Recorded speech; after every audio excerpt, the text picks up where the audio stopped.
मेरे सभी ईपीएस 95 के प्यारे भाइयों और बहनों को प्रकाश पाठक, राष्ट्रीय महासचिव निवृत्त कर्मचारी, राष्ट्रीय समन्वय समिति नागपुर की ओर से नमस्ते और आप सभी को लाख लाख शुक्रिया।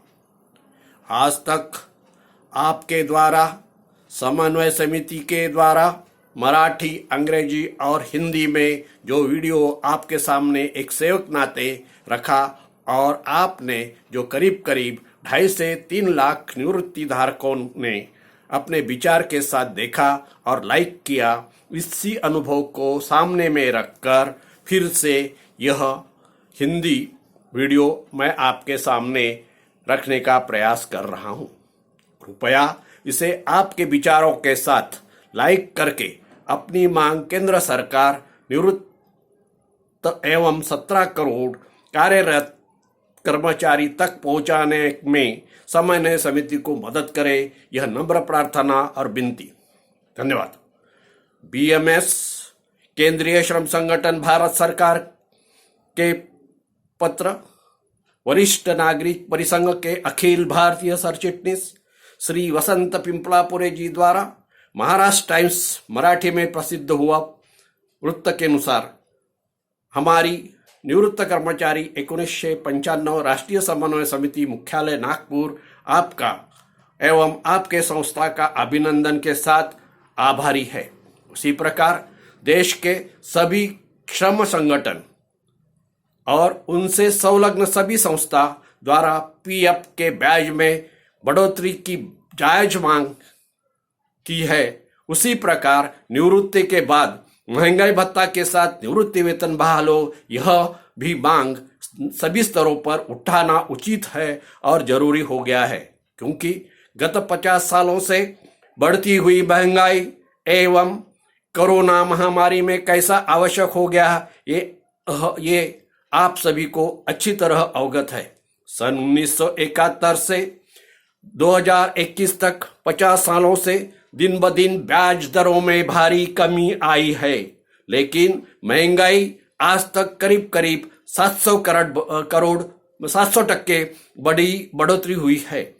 यह समय समय पर घोषित सरकारी वेतन आयोग का आधार से बोलने तो कहीं गलत नहीं होगा सर, लेकिन इसके बावजूद ईपीएस 95 के पेंशन में 1 पैसे की भी बढ़ोतरी नहीं हुई है, यह भी सत्य है।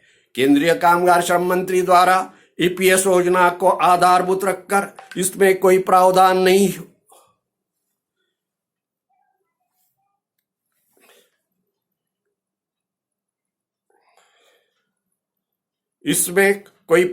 नहीं होने से जो निवृत्ति वेतन दे रहे हैं ₹1000 को बार बार संसद के पटल पर रखकर भारत सरकार अपनी पीठ थपथपाकर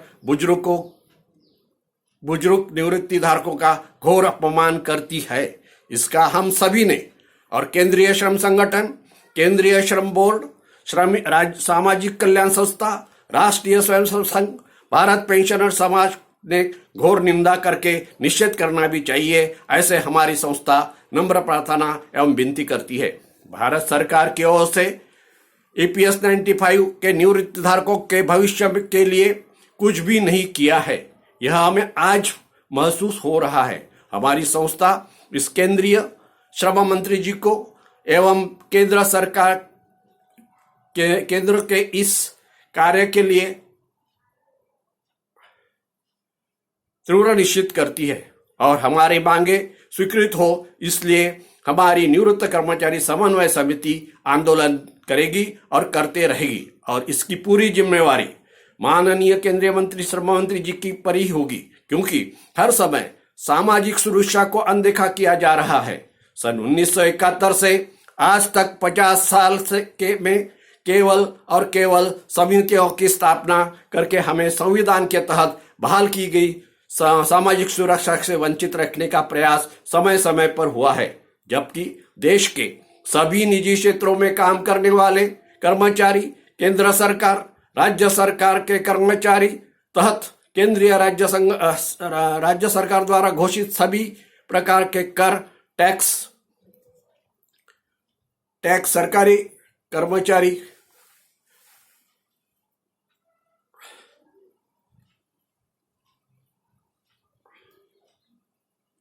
सभी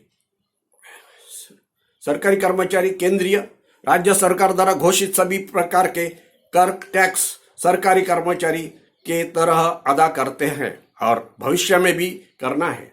यह दुख है कि आज तक करीब करीब 7 लाख निवृत्ति धारकों को आर्थिक मदद नहीं मिलने से व्यवहार पोस्ट कार्ड अंतर्देशीय पत्र सामूहिक स्वाक्षरी में मुहिम के तहत माननीय पंत प्रधान केंद्रीय श्रम मंत्री ईपीएफ के सभी कार्यालयों से किया है एवं 58 से 90 साल की उम्र होते हुए भी सभी ऋतु में आंदोलन हमारी तरफ से किए गए हैं।